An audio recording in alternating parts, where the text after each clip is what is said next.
Hello दोस्तों, कैसे हो आप सब। आज है 4 नवंबर और फ्रेंड्स स्पेशल करंट अफेयर के अंदर आपका स्वागत है। आज का हमारा पहला क्वेश्चन है 7E परियोजना कब चलाई गई थी। तो 2017 के अंदर 7E परियोजना 2017 के अंदर चलाई गई थी फ्रेंड्स। 2017 में ओडिशा उन 3 राज्यों झारखंड व मध्य प्रदेश में से एक था जिसने 7E परियोजना के तहत अपने स्वास्थ्य एवं शिक्षा क्षेत्रों में सुधार हेतु सहायता प्रदान करने के लिए नीति आयोग द्वारा चुना गया था। इसका उद्देश्य प्राथमिक एवं माध्यमिक विद्यालय शिक्षा को लक्ष्य संचालित अभ्यास के माध्यम से बदलना और शिक्षा के लिए रोल मॉडल राज्य बनाना है।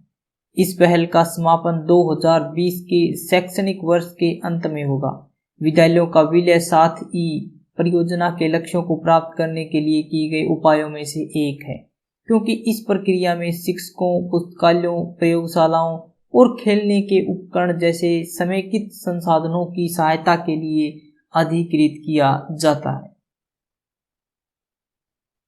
राष्ट्रीय एकता दिवस कब मनाया जाता है? When is national unity day celebrated? तो 31 अक्टूबर को राष्ट्रीय एकता दिवस मनाया जाता है। प्रतिवर्ष 31 अक्टूबर को स्वतंत्र भारत के पहले उप प्रधानमंत्री सरदार वल्लभ भाई पटेल की जयंती को पूरे देश में राष्ट्रीय एकता दिवस के रूप में मनाया जाता है। 2014 में पहली बार केंद्र सरकार द्वारा 31 अक्टूबर को राष्ट्रीय एकता दिवस के रूप में मनाने का निर्णय लिया गया था। 31 अक्टूबर 2018 को भारत सरकार द्वारा गुजरात के वडोदरा में नर्मदा नदी के तट पर स्थित स्टैच्यू ऑफ यूनिटी का अनावरण किया गया, जो कि 182 मीटर यानी कि 597 फीट की ऊंचाई के साथ विश्व की सबसे बड़ी मूर्ति है। सरदार वल्लभ भाई पटेल का जन्म कब हुआ था? तो सरदार वल्लभ भाई पटेल का जन्म 31 अक्टूबर 1875 को गुजरात के नाडियाड शहर में हुआ था। भारतीय स्वतंत्रता संग्राम में अपना योगदान देने के साथ ही उन्होंने स्वतंत्रता के पश्चात देश की सभी रियासतों के एकीकरण में महत्वपूर्ण भूमिका निभाई थी। 1928 में समय गुजरात के बारडोली में किसान आंदोलन की सफलता के बाद वहां की महिलाओं ने उन्हें सरदार यानी कि नेता या प्रमुख की उपाधि प्रदान की थी। 1931 में सरदार पटेल भारतीय राष्ट्रीय कांग्रेस के कराची अधिवेशन की अध्यक्षता की, जिसमें गांधी इरविन समझौते यानी कि दिल्ली समझौते को स्वीकृति देते हुए पूर्ण स्वराज की मांग को एक बार पुनः दोहराया गया। उन्होंने भारतीय प्रशासनिक सेवा IAS और भारतीय पुलिस सेवा IPS जैसी अखिल भारतीय की स्थापना में महत्वपूर्ण भूमिका निभाई, जिसके कारण उन्हें भारतीय नागरिक सेवाओं के संरक्षक संत, patron saint of India civil services के रूप में भी जाना जाता है। सरदार वल्लभ भाई पटेल स्वतंत्र भारत के पहले उप प्रधानमंत्री और पहले गृह मंत्री बने थे। राष्ट्रपिता महात्मा गांधी ने सरदार पटेल को लौह पुरुष की उपाधि प्रदान की थी। 1991 में उन्हें मरणोपरांत भारत रत्न से सम्मानित किया गया।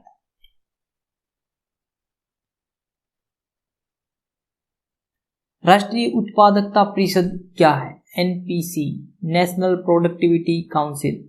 तो राष्ट्रीय उत्पादकता परिषद की स्थापना 1958 में केंद्रीय वाणिज्य और उद्योग मंत्रालय के उद्योग और आंतरिक व्यापार संवर्धन विभाग के तहत एक स्वायत्त निकाय के रूप में की गई थी। उत्पादकता के क्षेत्र में अनुसंधान के अलावा NPC सार्वजनिक और निजी क्षेत्र की संस्थाओं को कृषि व्यवसाय, आर्थिक सेवा, गुणवत्ता प्रबंधन, सूचना प्रौद्योगिकी प्रबंधन, ऊर्जा प्रबंधन, पर्यावरण प्रबंधन के क्षेत्रों में परामर्श और प्रशिक्षण सेवाएं प्रदान करता है। NPC टोक्यो, जापान स्थित एशियाई उत्पादकता संगठन का एक निर्वाचक है। भारत APO का एक संस्थापक सदस्य भी है, एशियन प्रोडक्टिविटी ऑर्गेनाइजेशन APO। राष्ट्रीय उत्पादकता परिषद का अध्यक्ष कौन होता है? तो केंद्रीय वाणिज्य और उद्योग मंत्री एनपीसी का अध्यक्ष होता है। डीपीआईआईटी का सचिव एनपीसी के चेयरमैन की भूमिका निभाता है। यह निरीक्षण करने वाले निकायों की अक्षमता और उनकी निरीक्षण गतिविधियों को निष्पक्षता एवं निरंतरता से संबंधित आवश्यकताओं को निर्दिष्ट करता है। यह ए, बी या सी प्रकार के निरीक्षण निकायों पर और निरीक्षण के किसी भी चरण के दौरान लागू होता है। फ्रेंड्स, अगर आपको किसी भी स्टेट के पीसीएस, वहाँ के किसी भी एग्जाम जैसे कि ग्राम सचिव, पटवारी, पुलिस, क्लर्क, किसी भी एग्जाम के लिए अगर आप करंट अफेयर प्रिपेयर कर रहे हैं तो आप यहां से कर सकते हैं। टाइफून क्या होता है? टाइफून, हरिकेन या चक्रवात, ये सभी एक प्रकार के उष्णकटिबंधीय तूफान हैं। विश्व में अलग अलग स्थानों पर इनकी अवस्थिति के आधार पर इन्हें अलग नामों से जाना जाता है। उत्तरी अटलांटिक महासागर और पूर्वोत्तर प्रशांत क्षेत्र में इसे हरिकेन कहा जाता है, जबकि उत्तर पश्चिमी प्रशांत महासागर में इसे टाइफून और दक्षिण प्रशांत तथा हिंद महासागर में चक्रवात के नाम से जाना जाता है। उत्तर पश्चिमी प्रशांत महासागर में अधिकांश टाइफून मई से अक्टूबर के बीच आते हैं, हालांकि ये वर्ष भर में कभी भी आ सकते हैं। मेरी सहेली नामक एक पहल किसके द्वारा शुरू की गई है? तो रेलवे सुरक्षा बल आरपीएफ के द्वारा एक पहल चलाई गई है मेरी सहेली नाम से। इस पहल का उद्देश्य रेल यात्रा के दौरान महिला यात्रियों में सुरक्षा की भावना उत्पन्न करना है और महिलाओं को सुरक्षा संबंधी किसी चुनौती के मामले में प्रभावी प्रतिक्रिया देना है। इसके तहत रेल यात्रा के दौरान महिलाओं की सहायता हेतु महिला अधिकारियों और अन्य कर्मचारियों की एक टीम, एक महिला सब इंस्पेक्टर और हवलदार गठित की गई है। यह टीम महिला कोच में जाकर उन्हें यात्रा के दौरान ध्यान में रखी जाने वाली सावधानियों के बारे में जानकारी देगी। साथ ही यह टीम अकेले यात्रा कर रही महिलाओं की भी पहचान करेगी तथा उनकी जानकारी जैसे कि सीट और कोच संख्या आदि नोट करेगी, जिसके बाद इसे अगले डिवीजन या जोन के अधिकारियों के साथ साझा किया जाएगा।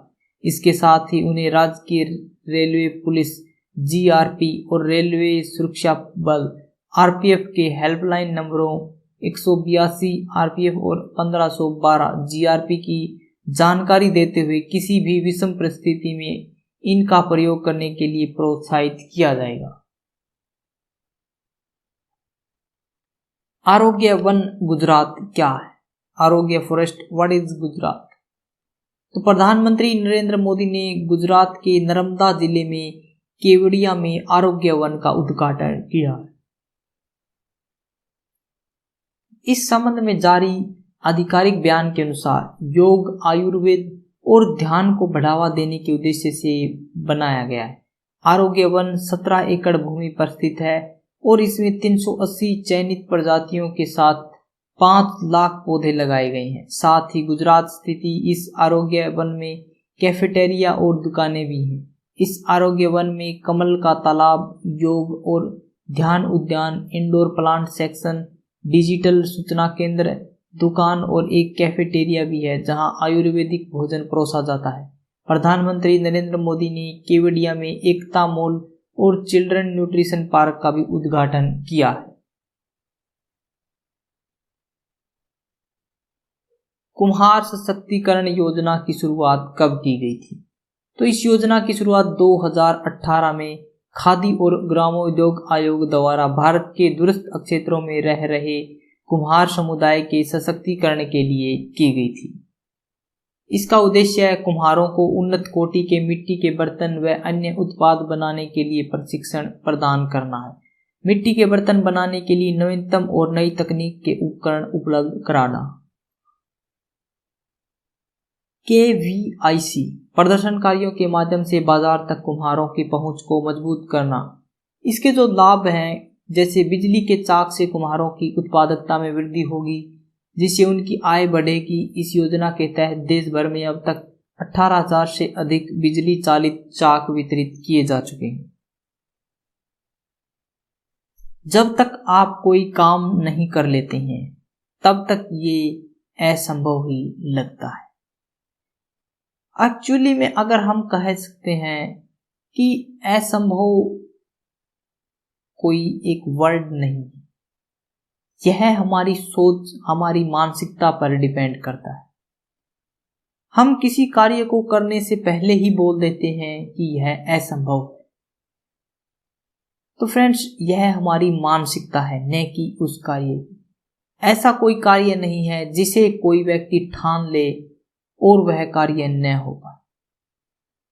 फ्रेंड्स, अगर हमारी वीडियो आपको अच्छी लगी तो इसे लाइक करें, शेयर करें और हमारे चैनल को सब्सक्राइब करें ताकि आपको नोटिफिकेशन मिलता रहे।